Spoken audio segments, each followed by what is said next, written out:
I said, guys, we didn't come here for no reason. Hey, my brother, put a smile on your face. Okay? Because Florida State, if we gonna do it then, we do it big. Let's go, baby. Here's the snap, handoff on the belly dive, and Stevenson's going to try to root his way in. He breaks through. He's got the 10, 5, 3, 2 yards. Touchdown FSU. The Smarty Stevenson, senior, playing his final game. I thought he was tackled to the line of scrimmage. Rooting. Root hogging his way, and he broke into daylight, and he scores a touchdown.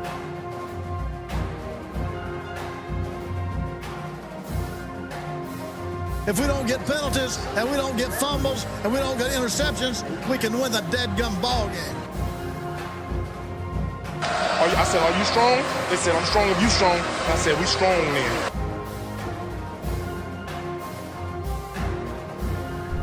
What are you doing?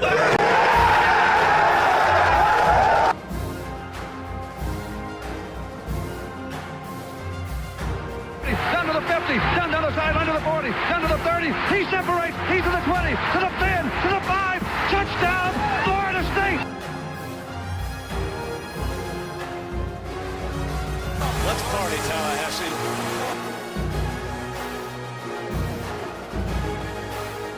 He's got PK Sam. Open. He makes the catch. Touchdown, Marshall. Touchdown, PK Sam. 55 seconds left.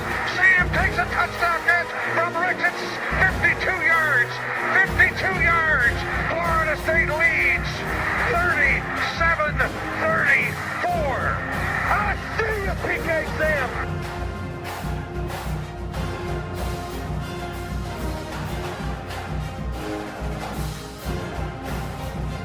Shot snare, good shot, Knowles win, Michael Snare's triple with no time left. Florida State beats Duke 76-73. The little team that could just did.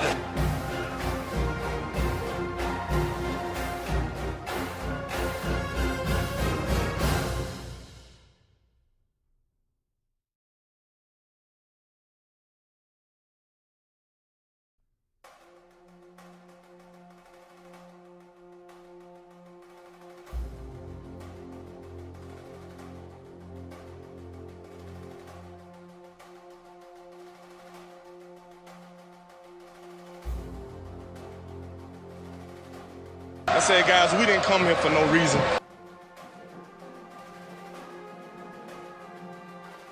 Hey, my brother, put a smile on your face. Okay? Because Florida State, if we gonna do it then,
The drink is visible. Very good.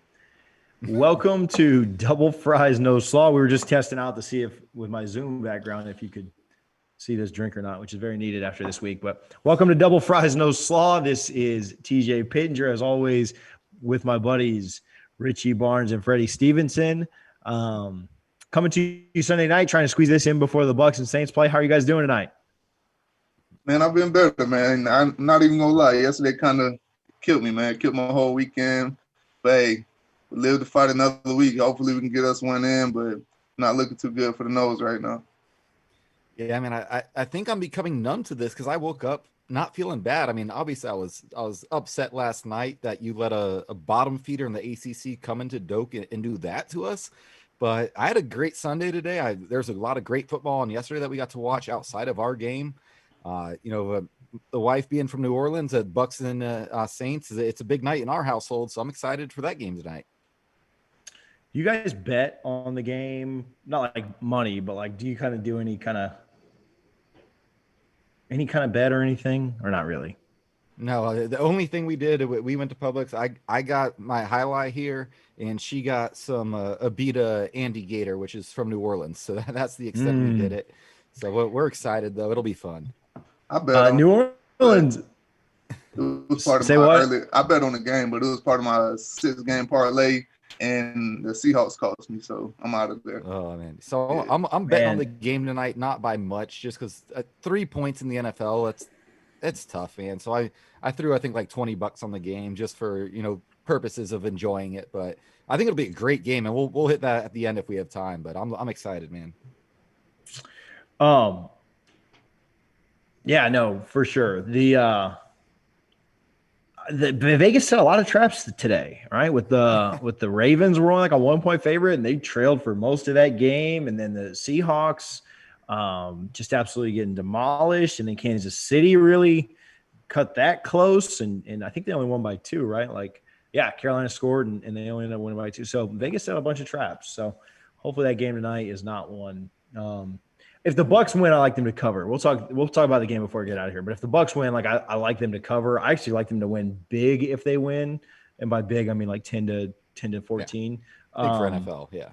But the scenarios in my mind are the Bucks play poorly and it's a close game, and the Saints win, or the Bucks play well and end up winning by like 10 or 14. Like that's kind of how I just think they're playing better than New Orleans right now. So. We're not talking about that though. We're talking about the Knowles, which is kind of a rough go at it this weekend. What's not rough though is all these pictures we keep getting tagged in at Guthrie's.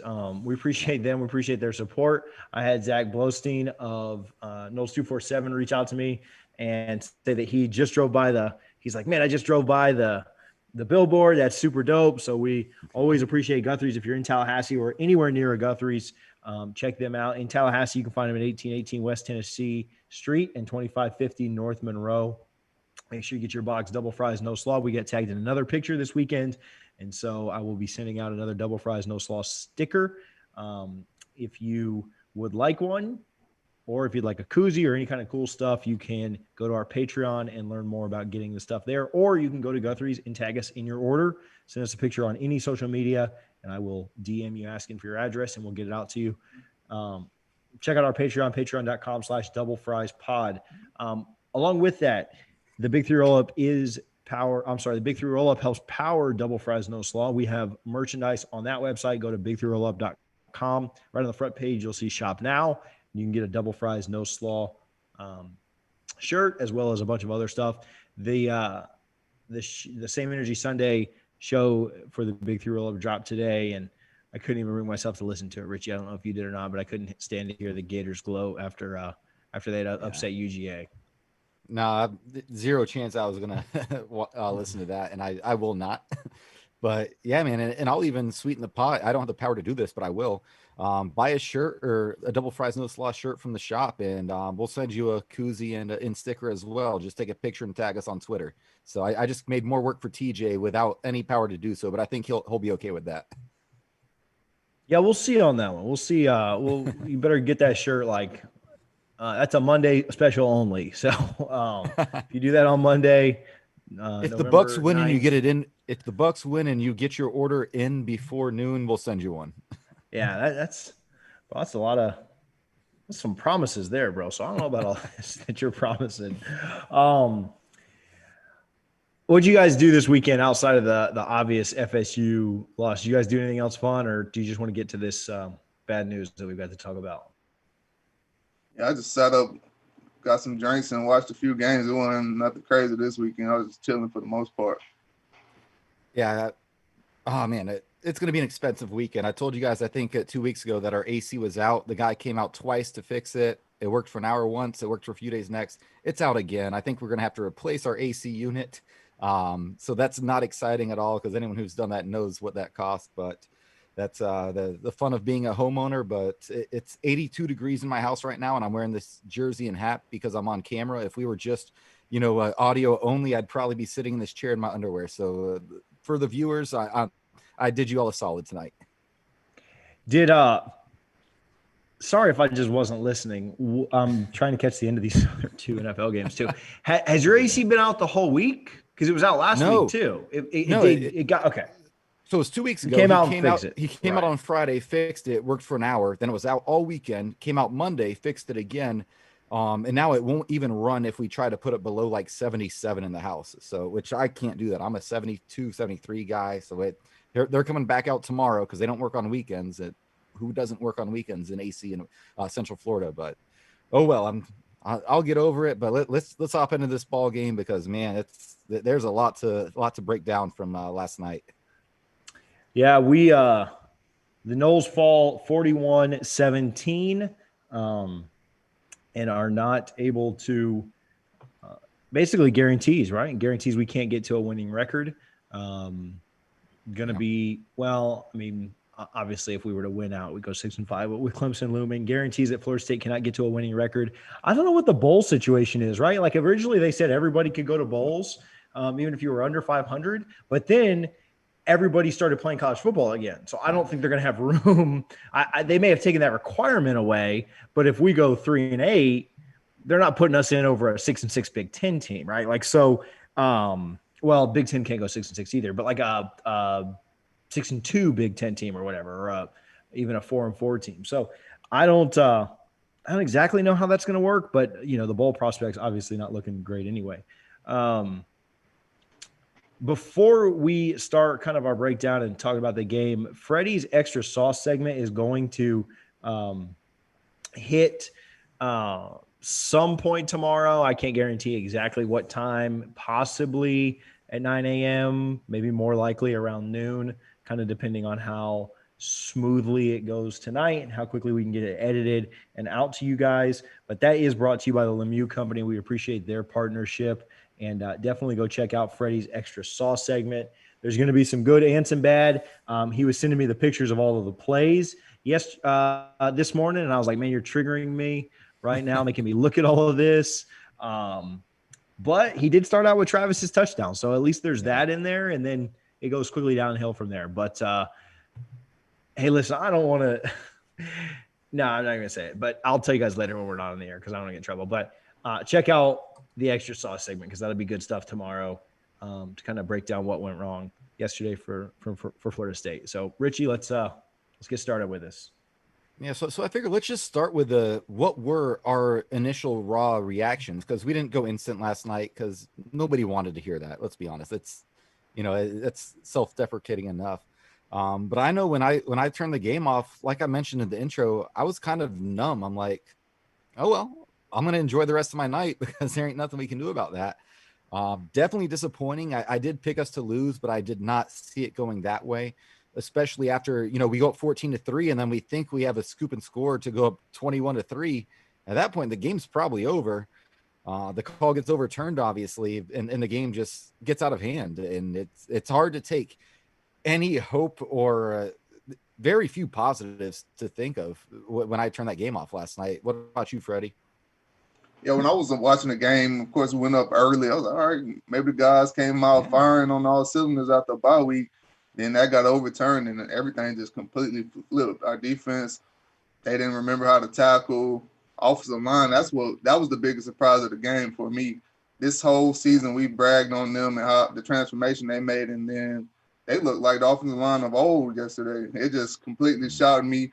And then some of the calls we made in that game from the coaching staff, it really confused me. I didn't really understand it, but we definitely took a step back yesterday.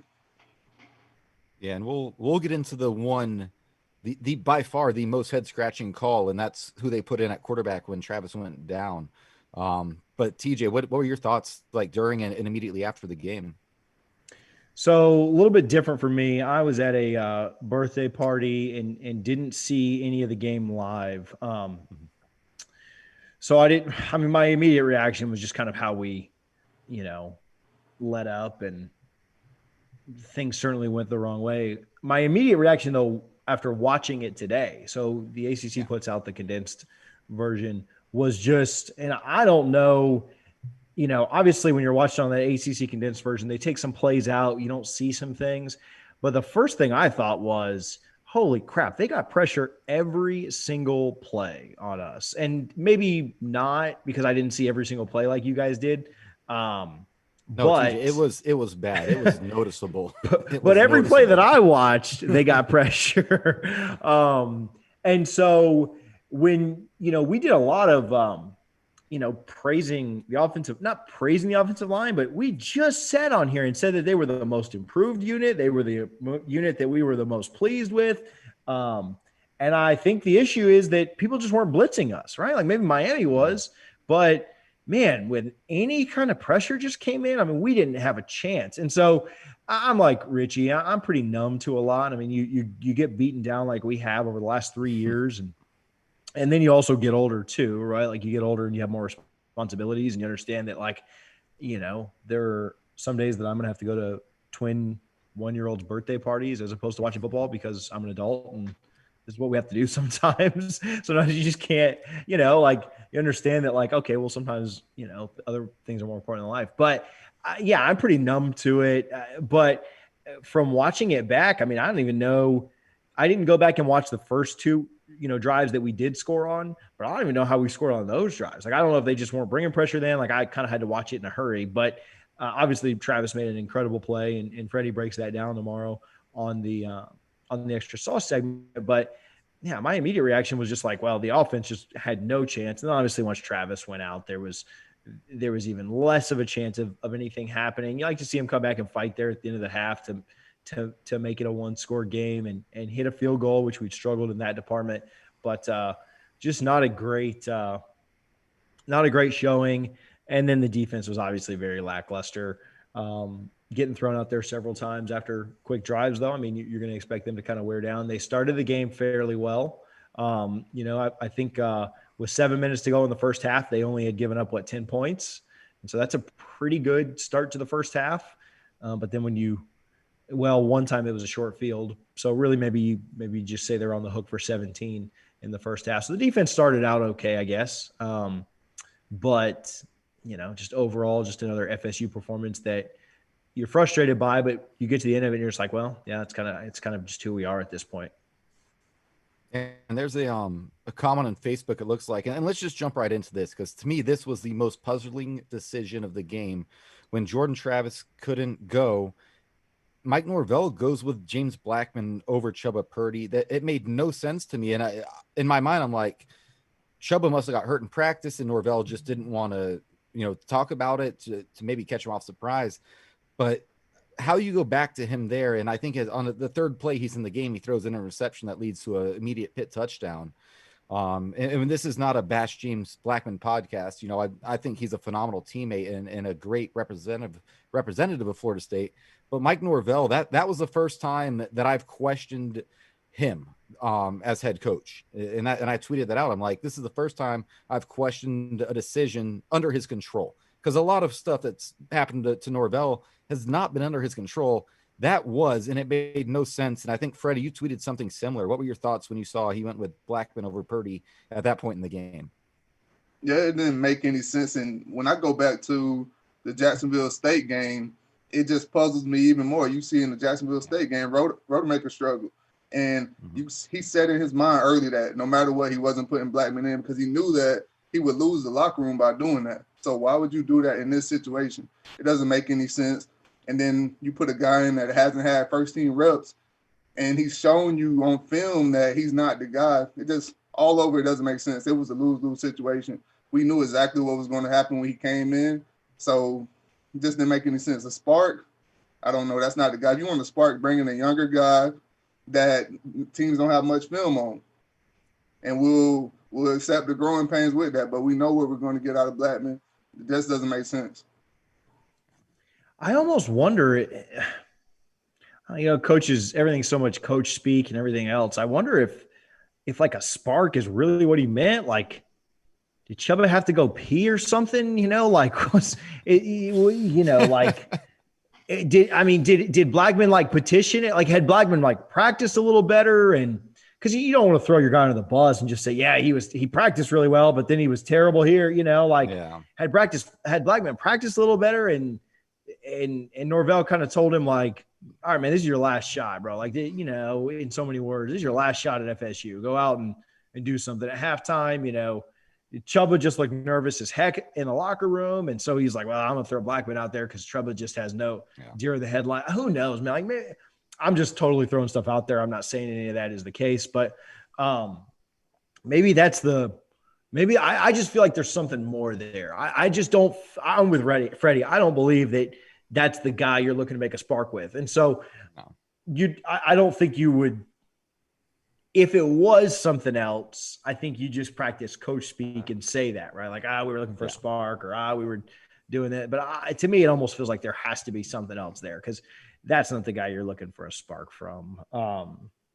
Heck, he hadn't played in how many weeks, and Chuba had been in, right? Like, Chuba played last week. Yeah. So I don't know that I buy that. And Chuba had a very deceiving 0 for 9 last week. Like, he played better than that. I mean, we're all pretty aware of that. So, I don't know. I'm just not buying it. So, go ahead, Richie. Sorry, I cut you off. So in Chuba, when he came in, he really did struggle in this game. And I think it's a classic case of a true freshman in a COVID year with no summer workouts. I don't think he was going to be an early enrollee. But he had no summer 7-on-7s, and he breaks his collarbone early in the season, early in fall camp in a scrimmage when he was live. So he didn't look good. Let's just say what it was. But again, the offensive line, we touched on it, did not help him. Here's a stat from Brendan Sonnone of 247. FSU allowed more than 25 pressures on Saturday, pressure rate of 42%. Freshman quarterback Chuba Purdy, who got in the game when it was out of hand and Pitt knew Florida State wanted to throw, was pressured on nearly 50% of his drop back attempts. So I don't think it's really fair to judge Chuba on this game, and especially if you watched it. As soon as he caught the ball out of shotgun, he's moving, like trying to avoid pressure. And we said in the preview that Pitt had a really good front seven, and we expected them to cause a little bit of havoc there. But it was just a bad situation. Florida State, this is not a team that can play from behind. And as soon as you get behind it, it's bad news. So I'm definitely making no decisions on Chuba moving forward because I still think he's a very talented kid and has a really bright future. But it, to no fault of his own, it was a horrific showing yesterday. Freddie, what did you think? I mean, it's tough, the situation he got thrown into. Yeah. It goes back to, I'll talk about it in the segment tomorrow. I think with Jordan, he does a lot for this offense. He's dynamic, but you see it a lot. He holds on to the ball too long, trying to extend plays. Sometimes you just got to throw the ball out of bounds. And he's taking a lot of unnecessary hits, and it forces a younger guy that isn't necessarily ready to be pushed into action. And these guys, I hope they're icing up, doing everything they can on the Normatec boots, because they probably feel like they ran a marathon yesterday. They were running for their lives the whole game. I don't know what the offensive line was doing, but to put a true freshman in that situation is tough. I don't care how ready he is. That's his first true action. Louisville, that's the end of the game. He comes in with no pressure. You come in and you're trying to lead a comeback with an offensive line that doesn't help you out. That's tough for anybody. TJ, what do you think? I know you just watched a condensed game today, but man, you had to notice that when Chuba was in there, as soon as he caught the ball, he's running for his life. Well, I mean, and that's smart by Pittsburgh, right? Like, we can't handle pressure. We couldn't handle pressure if Jameis Winston was back there, let alone the fact that a true freshman, like you said, that hasn't had any reps or snaps or anything like that. Like, if Jameis was back there, I mean, he could check to some different coverages. He's a little mobile, so maybe he even would be a little bit better. But yeah, Chuba has no experience with that, no clue what to do, and so you keep bringing it. It worked all game, right? I mean, how many times the Travis? I mean, we don't know why Travis went out, but I mean, it's probably because he got hit 7,000 times, right? Like so why would you stop? Why would you stop what's working? So. Yeah, I mean, Chuba didn't have a great game, but I mean, he was also in a position to not have a great game. So I mean, that just is what it is, when we came out in the second half, down 7, right? Like we started the game down 7, and Blackman went in. I think we all just kind of thought like, oh, Travis is out. I just thought, yeah, this game's over. That's when I at that point wasn't really in a rush to get home. It was kind of just like, like I'll catch it later, because I was at the party.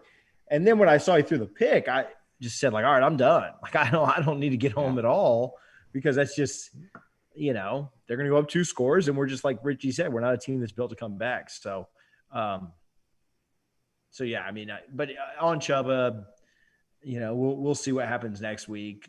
It's who we're going to put back there that's just going to get absolutely fed to the wolves. NC State's defense isn't as good, but the recipe on beating FSU is, I mean, you don't have to do much. You just have to not let them get out to a 31-7 lead or blitz the heck out of them, right? And that's how you beat FSU. And so I'm sure that's what NC State will do. Try to not let us get out to a massive lead and, bring a lot of pressure. Yeah, and what we were all kind of afraid of was this defense. We said coming into the game, Pitt's offense, they're not great. Even with Kenny Pickett, he was the deciding factor for me when I thought he might start, why they would win, but I didn't think they'd put up 41 points in Doak. I know one of those was a pick 6, and I don't know if that's in your extra sauce segment, Freddie, but the effort on that pick 6 was pathetic from our players. But yeah, it's just frustrating to see that happen. And the defense, first of all, I just want to say and get you, Freddie, and TJ. I know it'll be tougher for you since you didn't watch it in real time. I want to give a shout out to Emmett Rice, man. That guy showed up. He was hitting people. He was looking for contact. He was making plays on the field.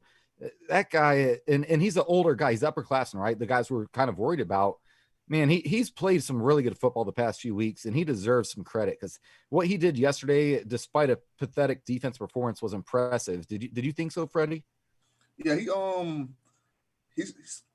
made a few splash plays against Louisville, even in that blowout. And it's great for a guy like him. He came in that last year when we beat Michigan, so he's gotten to see some success. And you saw him a few weeks ago talking about guys just doing their own thing and freestyling out there. So it's clear he's clearly frustrated as a guy that knows what it takes to be successful. But the fact that he's still going out there giving everything he has while other guys aren't doing half of that, like that, we need more of that. And I shout out to him. He's a guy I love. He's always out there trying to take somebody's head completely off. That's what I love about him. He's not the biggest guy, but he's out there playing violent. And of course, he makes mistakes. I think sometimes in the pass game he gets lost in coverage, but you already the want to's there. You don't have to question his effort ever. So that's one thing I love about him, and I wish we had more guys that played the way he played. Yeah, I love seeing him. Gainer made a few flash plays as well. And I know they're trying to figure out a defense that works, but if Gainer's not on the field, then you need to readjust what you're trying to do, because 33 is a guy, man, he has to be on the field for as many snaps as possible. Because I think one game, I forget which one, in the last 2 weeks, he only played like 9 snaps. You need him on the field because you don't have many guys on defense like that right now for whatever reason. And we didn't even mention it. It doesn't help that, Marvin, Hamza, Travis J. We had like 5 starters out on defense yesterday. But still 41 points to that Pitt team is bad, but we had a lot of guys out as well. TJ, did you notice that, or did you hear that? I know you were at the party. Yeah, I mean, having no depth in the back. I mean, they had kind of hyped up the fact that Nas might be able to play, which was exciting. Oh, turn my light back on. It's hot as heck under this light. It was exciting to maybe have Nas back, especially if Pickett was there. But obviously, if Pickett wasn't there, then you think the defense has an even bigger advantage. But when I kind of saw the pregame reports and stuff that he wasn't going to be there, I mean, that made it really tough. There were other guys that were missing that I feel like have been missing all year, so I don't know how big of an impact that made. I'm not here to call out kids or say any names or anything, but there were some names that I was like, that stinks, and then others I was just like, well, it'll be all right, we'll be fine. Didn't know that it was going to be a big deal one way or the other, and it probably wasn't. And none of those guys make a 30-point difference, right? So, or 24, or even 17, right? Like take the pick six away late. Unless they were all just going to play on the offensive line, right? And put 10 guys on the offensive line and Travis back there by himself. So yeah, no, I mean, the guys being out, I don't know how much, besides maybe Nas, I don't know how much of a difference it would have made if they were all there, even probably still, maybe you lose by 20 or 14 instead. Yeah. So we spent about 30 minutes on this. I think we've heard enough about this Pitt game. It was a nightmare. Like there's no way to put it. But moving forward, man, it doesn't look much prettier. And I've mentioned it on here before. I'm not a huge fan of ESPN and their football power index. And I know we all look at it and talk about it, but I think it's noteworthy that we have 4 games left. So we play Clemson, Virginia, Duke, and NC State. NC State, we have a 26.1% chance of winning. Clemson, I think ESPN's really generous here. They're giving us a 2.6% chance of winning that game. Thanksgiving weekend in Doak against Virginia, a 37.4% chance of winning. That is the highest percentage chance we have of winning a game the rest of the year. Basically, if we play them 10 times, we'd be lucky to beat them 4.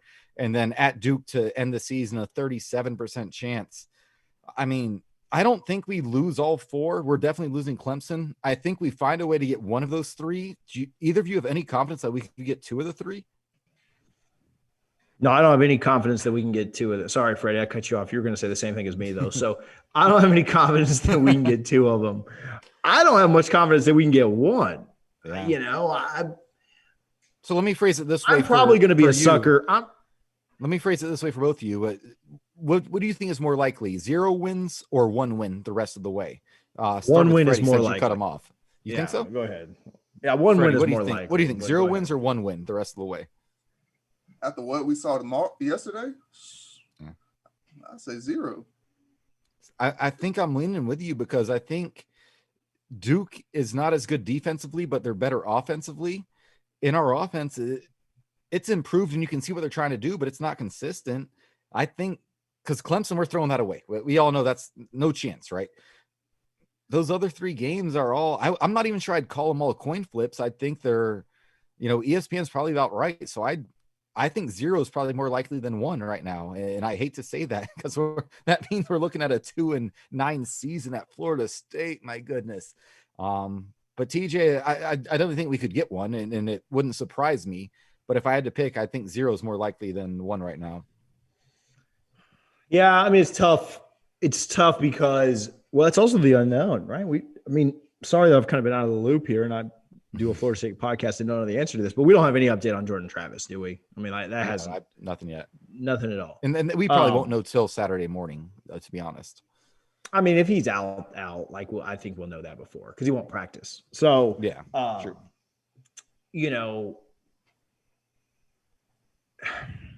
NC State looked really good against Miami. They're going to score a lot. Their defense isn't very good.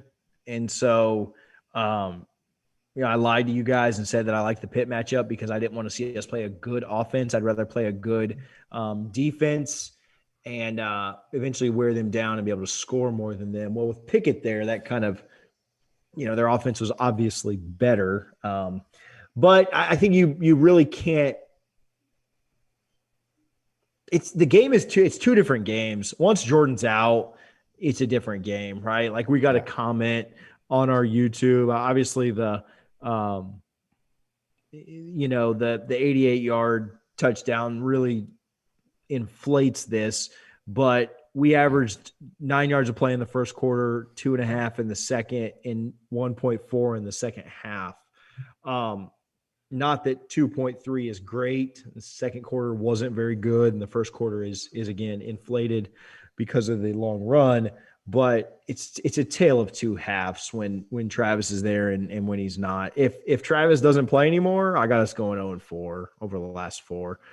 Could we win that Duke game? Because they're not very good either. Yeah, no. Yes, but we're not. I don't see us beating Virginia or NC State. So also, shout out to Mike who's watching this and noticed my Liberty shirt, 7-0 for my alma mater. Hey, when you brought it up on the Thursday night show, picking the Liberty spread, I didn't have to think about it. I'm like, man, Liberty covers. And Freddie's like, yeah, Liberty covers. We're all in on that. So, bro, like everybody on the timeline was like talking about it and stuff. You know how like when your pitcher's like pitching a no hitter or your team's an underdog and like playing well, and everybody's like, oh, I'm taking Liberty 15.5. Like, oh, this is the easiest bet ever. And then they score and they're like, oh, this was easy money. And I'm like, man, will y'all shut up? Like, y'all are going to ruin this. Like, I know Freddie says like, that's fine that we talk about it, but like everybody on the timeline, like just every random person ever, the noon slate wasn't great. And so everybody was watching that Liberty game because it was a lot of fun. And so, but yeah, they ended up pulling off. They got lucky. Did you guys see the end of that? I know we're talking about FSU, but they kicked a field goal and it got blocked and run back, but a timeout had been called right before that. And so they got to re-kick it, 50-something yard field goal and won it. With a second left on the clock. So it was fun. But somebody asked me one time who I would cheer for if the two teams played each other. And this year, I think it would be Liberty, but like most years, it would be FSU. So I'll just say that. That's funny. I was actually, I was on the NOLA game day with Logan. We did a, pregame like preview, and he asked me to come on. So I said, sure. And then like the Liberty Virginia Tech game's close. I'm like, I got to watch this and see what happens. And I saw the blocked field goal brought back, and I'm like, yeah, that's it, man. Unfortunate for Liberty. Then I saw they called it back, and then they win the game on that kick would have been good from 100 yards. That's a pure adrenaline for that guy. And I think the announcer was talking about, man, he looked like Freddie, this guy's jacked. Like he's sitting on the sidelines. I'm like, man, that's impressive. But, going back to our game, we get sidetracked easily here on the Double Fries No Slaw podcast. But yeah, so going this week, and we'll preview the game obviously on Thursday, but Jordan Travis, and I mentioned it on Thursday night, he's not been able to finish a game all season long. He's been hurt in every game. If he can't go, who do you go with? Because I know the easy answer for me, and I think we'll all agree it's the number on the jersey I'm wearing right now. It's you got to see what you at least have with Chuba, because you have Luke Altmaier hopefully coming in behind him, and you can use these next 4 weeks to figure out what Chuba Purdy is, or at least get an idea of what he is. And then with Luke Altmaier coming in, that going into next season or even the spring, I think Altmaier's early enrollee. You can say, okay, so these are our two guys, but where do we go from here? TJ, I'll start with you. Yeah, no, I'm the same way. It's got to be Purdy if Travis can't go. And then I don't know if something was to happen to Purdy, which, knock on wood, hopefully it doesn't. But I think you go Tate then, like I just think you kind of instill the youth. And, that's not an anti-Blackman thing. I just don't think that benefits you anything long term. I mean, Tate gets some reps, some meaningful reps, could help him long term. I don't think he'll ever be the starter here at FSU with any consistency. But if he has to come in and spot somebody for a game, and we're not going to upgrade the O-line after in 1 year. If he has to spot Luke or Chuba next year, then, he's had some reps and can do that. So, if we were, I'll say this, if we were down by 7 with, 3 minutes to go and Purdy got hurt, Blackman's the more capable quarterback of leading us back. So maybe in that situation, you play Blackman over Rodemaker. But if it's just for the whole game, I think you just throw the young guy out there and let him roll. But yeah, Chuba, that's the long answer to say Chuba as well. Yeah, I agree. I don't think there's any point in putting Blackman in there at this point, unless you're just trying to lose the entire fan base and lose your locker room. That's why I didn't understand the decision in the game. That's the only thing you could have been getting accomplished with that, because over the course of the year, what we've seen from Blackman in these moments, and he wasn't even getting pressure on him in this play. It was just I don't know what he was looking at, but these situations, he kind of locks in on guys and just defenders just tee off on him. And you just got to let your young guys roll. The Purdy interception yesterday, it is what it is. He stared down the receiver and same thing happened, but we've seen that Blackman does this all the time. He holds on to the ball too long. At least Purdy can get out of there. He can escape pressure. He showcased that in the game. We'll just have to give him a full week of game planning as a starter. See where he goes, because we know what we're going to get out of Blackman, and I don't think the locker room takes that too well if we start Blackman. Yeah, Mike just had another good question on YouTube, asking if playing Purdy now could eventually turn him into Blackman. So I think the point that's being made there is Blackman had to play too early and then hasn't. I don't want to say lived up to the hype, but obviously hasn't had a great career here. Would that happen to Purdy as well? I'm going to give my take, and then I want to hear Freddie and Richie's take as well. I don't think so. Purdy was a 4-star, Richie? Yeah, he was Blackman, top 100, I believe. Yeah, Blackman was never really meant to start here. When Blackman committed, we had Francois, who was pretty highly rated on the roster. We had DeAndre Johnson on the roster.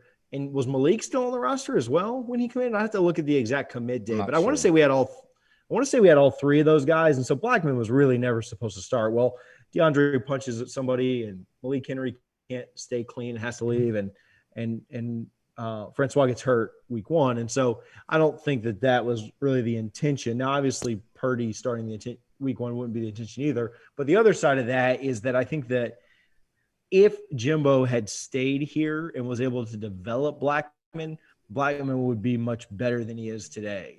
Not that he would be great, but I do think he would be better than what we're seeing right now, just because of how talented Jimbo is. And I don't think Norvell is the QB developer that Jimbo is. I don't think anybody is, right? Like it's like Jimbo and Mullen are like QB whisperers. But if Norvell's able to kind of stay close to Purdy and develop him, I don't think he'll turn into Blackman 2.0. Could he? I mean, sure. Could he take some hits and be injured and, never really get it back? I mean, I think it's possible, but I think that Purdy's in a better situation because Norvell's at least going to be here for 2 more years. I mean, unless we lose every game, we go 0-12 next year, Norvell's probably still here. So I think that he'll be in a better situation. Freddie? That's a good question, though. Yes, I don't think so, because the situation with Blackman, like you said, he's been in a lot of different offenses, and the only offense that has fit his skill set was Jimbo's offense. So he showed a little promise that year, and after that, next year he's dealing with Willie. And Willie's offense was not meant for James Blackman. He didn't look comfortable ever, and then this year he didn't look comfortable. It was a completely different scheme, and it just didn't fit him. And that showed when Travis came in and was absolutely able to make a splash. It's fit for dual threat QBs that get the ball out of their hands fast, the screen game, stretch the defense out wide. It's fit for them. So a guy like Chuba Purdy, he's fit for this offense. And even if he struggles early, he's going to continue to grow. And it's an offense that's fit for his skill set. So I don't think the same thing will happen for him. Yeah, I couldn't say it any better, Freddie. That's, what Mike Norvell identified Chuba really early when he got here, a guy that was committed to Louisville and had been for months, and was able to convince him, said, hey, look what I've done with Brady White over at Memphis, man. You come to Florida State, you can be that and then some, because Chuba has a very natural skill set. James Blackman, he has a lot of tools, but he was very raw, and it's not his fault, guys. And I think we all agree here. He came to play for Jimbo, and like TJ said, if he had played for Jimbo for 4 years, he'd probably be a lot better quarterback right now, because Jimbo's outstanding at getting everything out of his quarterbacks. We're seeing it right now. He's got the Aggies rolling. But, he came in to play for Jimbo. Then it was Willie and Walt Bell. And then it was Kendall Briles' offense, and now it's, Mike Norvell's offense. He's just been dealt an impossible hand. If you play poker, he's been dealt 2 7-off suit. No chance. And it's not his fault, but you got to move on from him. And I don't think Purdy falls in that, because Purdy was highly coveted. He broke his brother, who's a little older at Iowa State right now, broke all sorts of Arizona State records.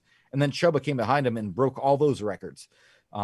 He's a talented kid. He loves football. He loves Florida State from all we hear. I do think you can ruin a kid by starting him too early and throwing him to the fire too early. But this is a unique situation where you're on your, third coach in 3 years, and you just need to build from the ground up. And he's the ground right now. It's him and Tate. So I don't think, it's going to ruin him. It won't be easy. It won't be ideal, but I do think he has a bright future at Florida State still. I agree. Where do we go here? Do you guys have any closing thoughts on FSU before we kind of shut the page on this game and our outlook and things like that, and we can kind of move on and then get out of here in a few minutes. Yeah, man. Florida State fans, if you don't drink, I feel bad for you because you're going to need it the rest of the season. Luckily, I will enjoy my alcohol. But seriously, again, let's hope we see progress, even in baby steps from week to week, because there's nothing left of this season. Like, there's no goals that are attainable that we would be happy with as Florida State fans, nor should we. But also understanding this is, quote unquote, a year zero. So it's, let's just throw this year away when it's over. Forget about it. Give Mike a full spring. Hopefully the pandemic's under control to where we can actually have a spring, have a full summer of 7-on-7s, and then see what we look like when we open up with Notre Dame next year, who just beat Clemson. So it's not getting any easier anytime soon. Yeah, the simple reality is at this point in the season, going into that bye week, I was thinking, all right, we have to see this team take a step forward. But after that game, you just have to sit there and realize we are what we are at this point. Not much is going to change. A little game planning here and there, but we are what we are. We're a team that's soft on defense. We struggle getting stops, and we can run the ball on offense. But yesterday we seen that if a team pressures us, we have trouble. So that we're going to get a lot more of that this season. And without Jordan Travis, it's going to be tough. And even with him, it's going to be tough because it seems now Pitt found the game plan for him. Now everybody's looking at that film, and they're going to load the box and stop our run because that's where we're a threat at. Everything operates off the run, and they're going to make Travis beat us with his arm, which he hasn't really shown defenses that he can do yet. So it's going to be tough. And then you get a younger guy like Purdy in that hasn't had that experience yet. It's going to be a lot of growing pains, but it's going to be a little ride the rest of the season. But we'll see how these nose finish it out. We'll be here every week for it. So we'll be here regardless. We'll be here suffering through. No, it's I'll just tell you, we have a grand opening with our network host, the Big 3 Roll, like we talked about, at their building in Orlando this weekend. I think we'll all be there. Freddie might be a game time decision, but I think we'll all be there. And then Florida State plays late. I doubt we do an instant reaction podcast on Saturday night, just because I'll be in Orlando. It'll kind of be tough to do that unless we win. Then I'll find a way to do it because I'll be pretty hammered at that point. But I'll be like on the sauce like Richie was against North Carolina. At least that was a top 5 win. I mean, I look at top 5 now, but it felt good in the moment. Yeah, but, fool's gold, but I'll take it. It fooled us. Yeah, it did. But and then the one after the Clemson game, like that's just I don't want to think about that weekend. I'm actually gonna be in Savannah that weekend. That one's gonna be tough.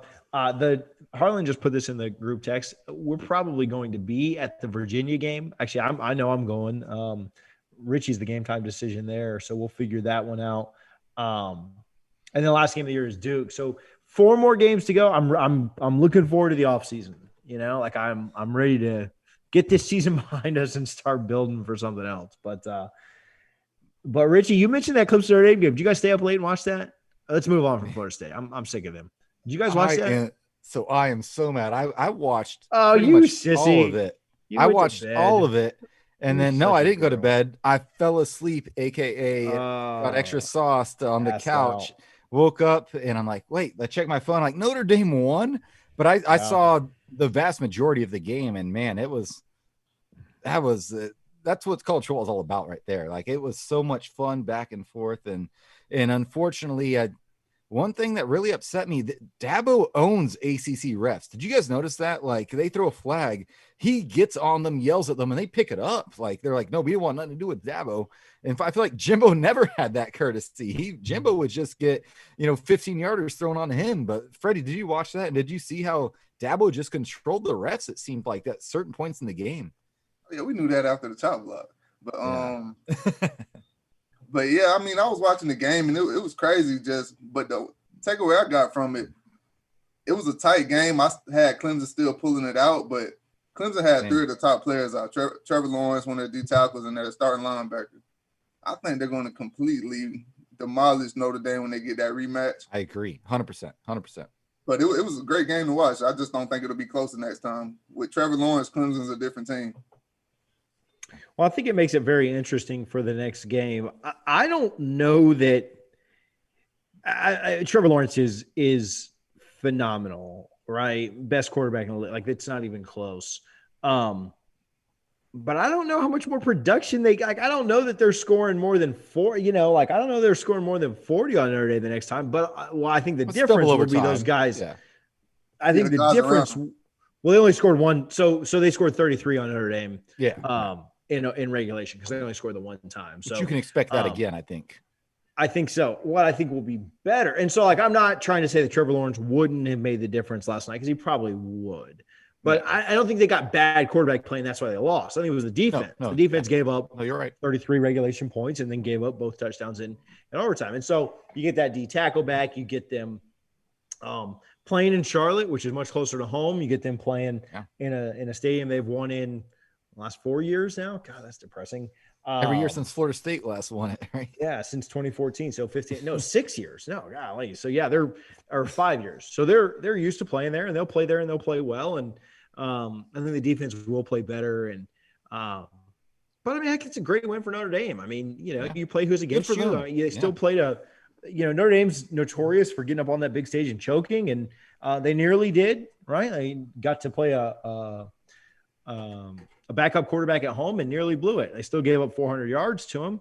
ETN kind of went ghost. Only 28 yards on 18 carries. He wasn't great, but Notre Dame obviously shut that down and stopped it pretty well. Notre Dame ran the ball well, again, with a defensive tackle and a linebacker being out. I mean, that's obviously easier to do. But, I think they beat them the next time, but it sets up an interesting conversation, and it sets up a conversation that looks like this for the playoff. We all expect Clemson to win out, right? Win the rest of their games, beat Notre Dame, and make the playoffs. Well, they got to play Florida State next, so I don't know. I don't know how they'll do that with their 2 weeks off to prepare. Clemson wins out and gets in. It doesn't really matter who. Well, it does. Yeah.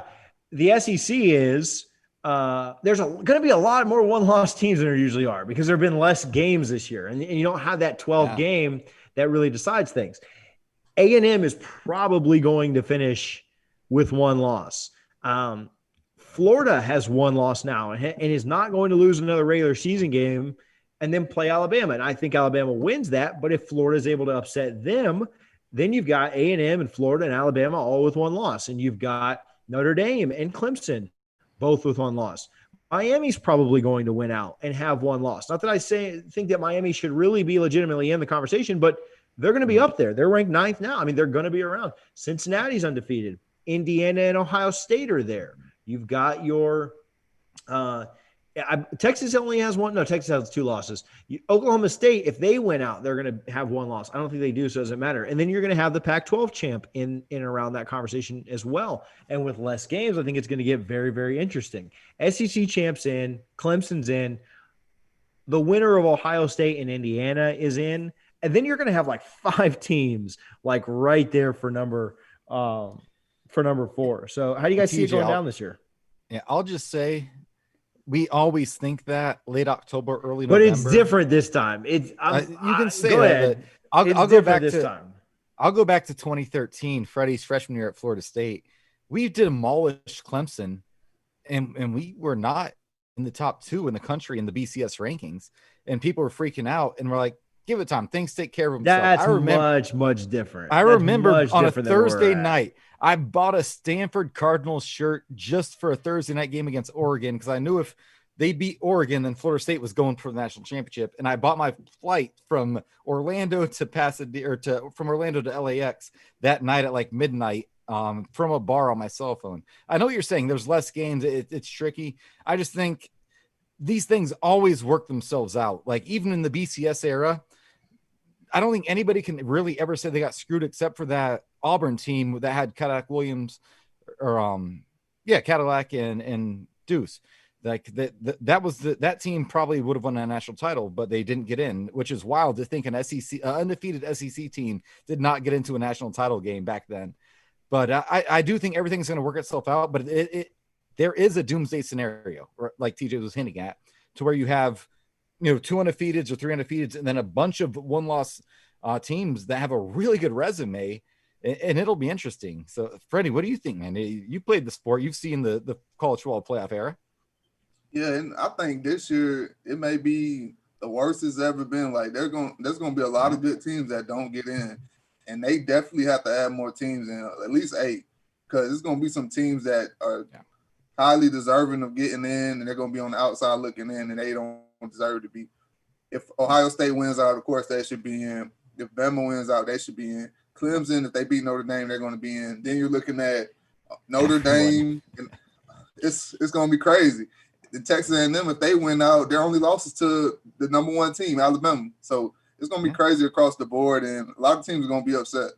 And how much stock does the committee put into the fact that A&M has Jimbo, who's won a national title? He just went 9-1 in the SEC, and his only loss is to Alabama, and he beat Florida.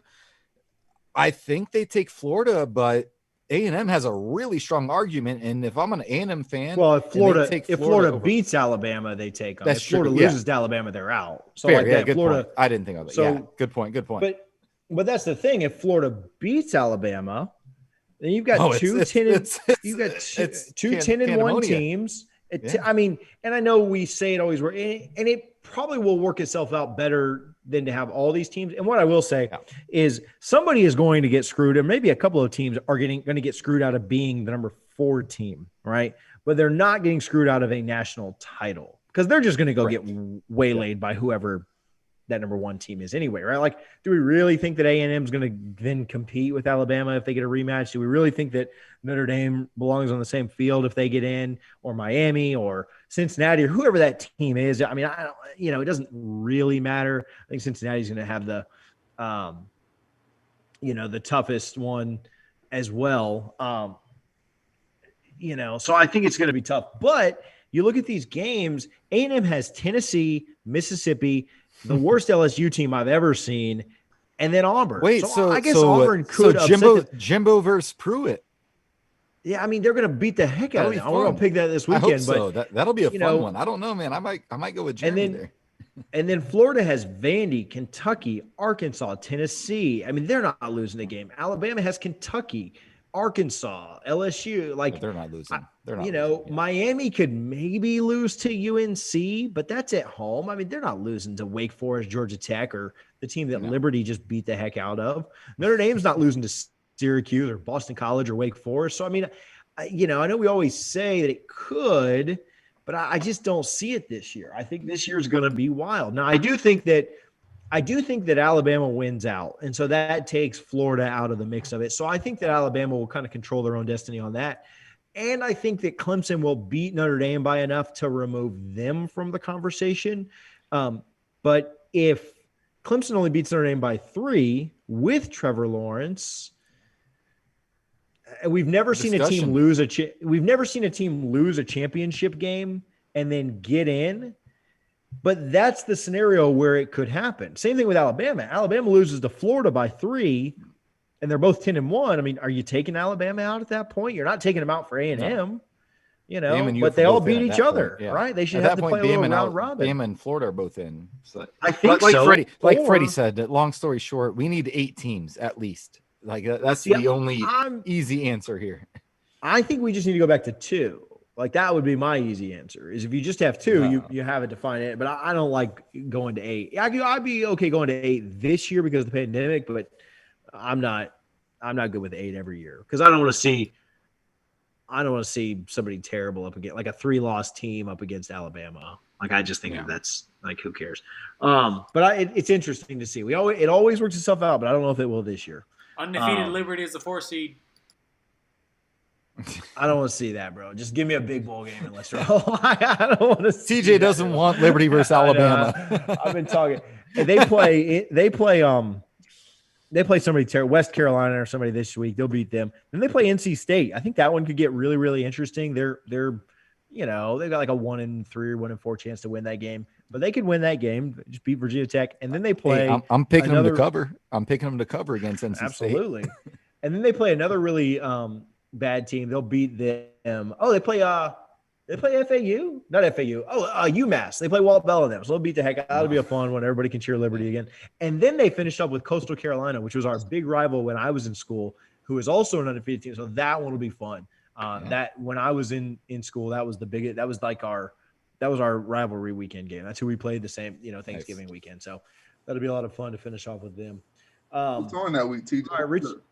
Because Liberty, they win me a lot of money when I'm on my single picks. But Coastal Carolina hasn't lost me a game this year either. So I don't know who I'm going to bet with. Don't put them in the same bet. I guess. Don't put them in the same bet. That does not – I've been drunk and done that before. But, don't do that. It doesn't work like that. You don't just automatically get one of them, right? Nice. Richie's dying to talk about this Bucks game and hoping he doesn't get let down. So, Richie, what do you think? Man, I'm looking forward to it. I think it's a 3-point game.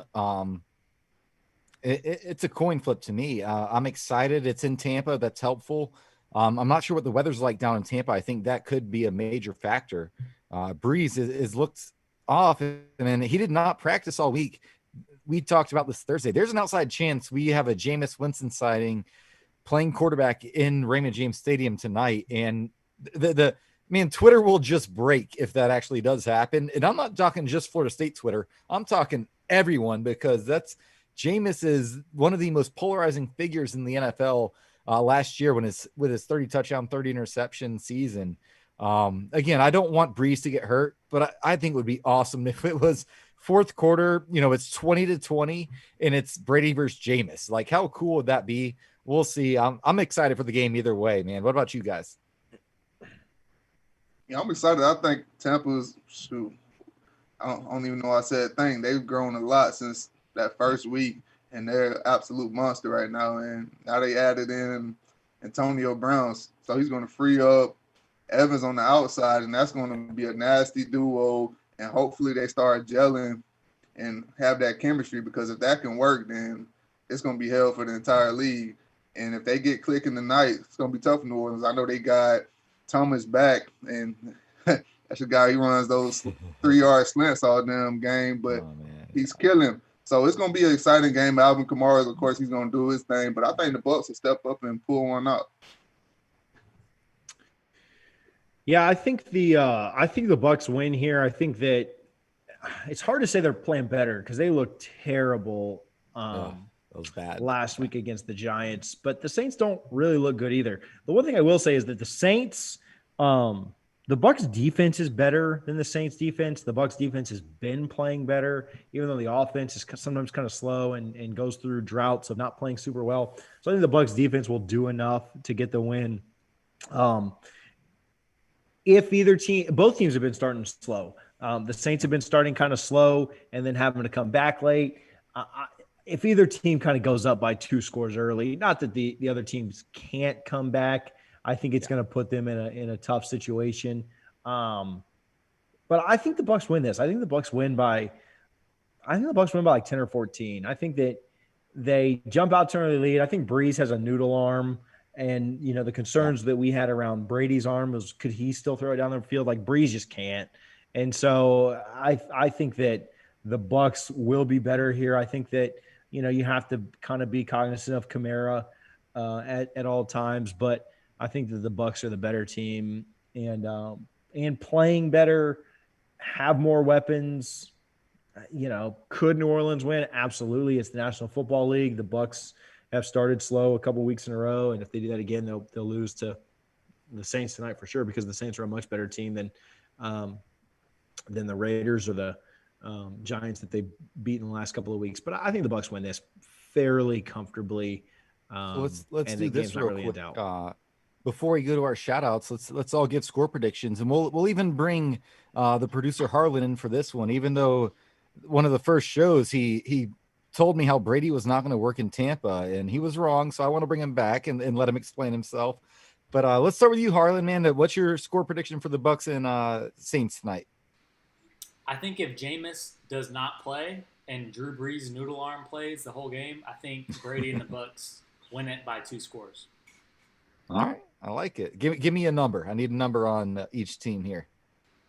Let's go. No Jameis on the Saints. I'll go 35-21. Bucs. All right. And Freddie, you're a Bucs fan, man. We're all Bucs fans, actually. So we're not being homers, but I'm about to be a real homer here in a second. Oh gosh. I'm gonna take the Bucks 31-27. I think it's a close game. TJ, where are you at, man? Yeah, 31 number sounds good. I feel like that's just what I always pick. Like I always pick that for FSU. I always pick that for everything. I'll go Bucks 28-17. 34-17 Bucks roll. This defense is good. The offense is really good. Antonio Brown, I think he's playing tonight. I'm excited, man. I'm wearing. I got the Brady jersey. My wife's got her Drew Brees jersey on. We're excited to go. So,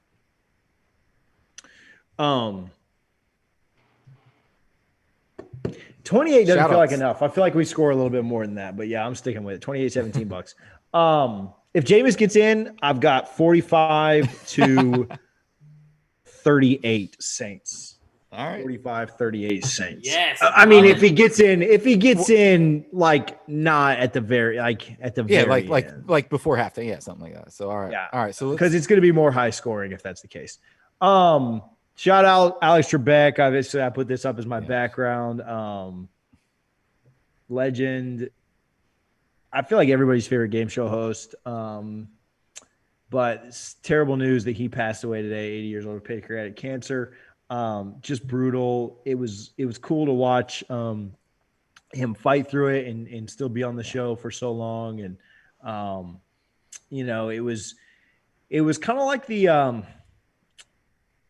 kind of like how, not the passing, but kind of like how Kobe's last year, everybody knew it was his last year. And so like everybody was able to be so appreciative of him and tell him how much he meant to them and things like that. And it was really, really cool to see that. And really over these last year or so of Jeopardy, you've seen that as well. People have wagered. I love Alex Trebek, and people have been much more sentimental to tell him how much they mean to him. Whereas if we didn't know that he had this disease, I think people would have just been on Jeopardy like they are normally, right? Like you just think people are going to be around forever. And so we kind of got to do that and see that as kind of a farewell tour, because it reminded him having the cancer and us knowing about it reminded us of how frail life is and that it can really be gone at any moment. So people that were on the show and fans of the show and people that wrote in and people on social media were able to tell him how much we appreciated him while he was still here. And they got to say their goodbyes and how much he meant to them before he ultimately passed, which is a great reminder that we should do that every day, always, because we really don't know. Like we don't always get this preview, And so, shout out to Alex Trebek, obviously the GOAT when it comes to game show hosts, and obviously thoughts and prayers with his family and the people he worked with and really just everybody that kind of looked up to him for sure. Sorry to take it down on I didn't know we could get more sad than FSU football, but we definitely did. I'll go next because I'm going to kick it to Freddie. I actually have 4 shout outs this week. Holy cow. And it'll be quick. Alex Trebek, like you said, Alex Trebek, man. I grew up since I was 10, Jeopardy was my favorite game show. And I don't really get emotional when celebrities pass away, but this one hit me a little bit. And I was moved to tears when I saw the news. And, it hurt a little bit. And, me and the wife, we went back and watched Alex Trebek best moments. So he's definitely number 1.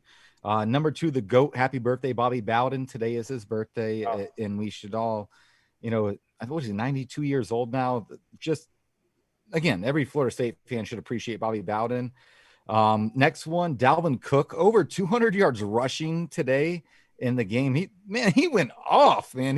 You would have thought Freddie Stevenson was lead blocking for him the way he played today. And my last one, and I'm gonna kick it to Freddie because we need to get this momentum going to make it happen. Kirk Herbstreit confirmed to Freddie Stevenson that he wants to come on the podcast. Freddie, man, way to go. Hey, listen, man, I've been getting videos for years. Well, when I played, of Kirk Herbstreit showing me love, this guy can play. He's a weapon. So I always like the Kirk Herbstreit. Man, he's showing the fullback love. Not a lot of people do that. So I'm all right, man, not a lot of people recognize what I'm out here doing, but I appreciate the love. So the day, it was cool to see that he still remembers and everything. And it'll definitely be awesome to get him on the show. I believe he'll actually do it. I don't think he's just BSing us. I think he'll actually do it. So shout out to him, man. And being down to earth, guy of his stature, most people don't even respond to most fans on Twitter. So for him to respond, that's cool. But my shout out of the week goes to my high school, man. Yeah, Barto. Yellow Jackets undefeated. Finished out the regular season undefeated. Got a big matchup in the playoffs next week against Tampa Tech. They're a powerhouse over there. So it's going to be a big game. I'm excited for those guys. And we've struggled over the past few years. So for them to turn that program around is major. I hope they get this win so we can go on a playoff run and hopefully get us a title. Real quick, shame on me. You mentioned Barto reminded me. I have one last shout out. Shout out to my nephew. 5 in a week. Yes. Hey, they're all good though. Shout out to my nephew, Matthew Tamola. He plays at Charlotte Catholic. He's a starting quarterback. They just won their conference championship and they're 2 games away from a back-to-back state championship. He's got several offers to go play quarterback in college, all smaller schools, but as an uncle, I'm super proud that he has a chance to go back-to-back as a state championship. Starting quarterback, and I'm gonna probably fly up to Charlotte if they play in it because that's good. So shout out Matthew. I know he listens. Awesome stuff. So TJ, finish us out here.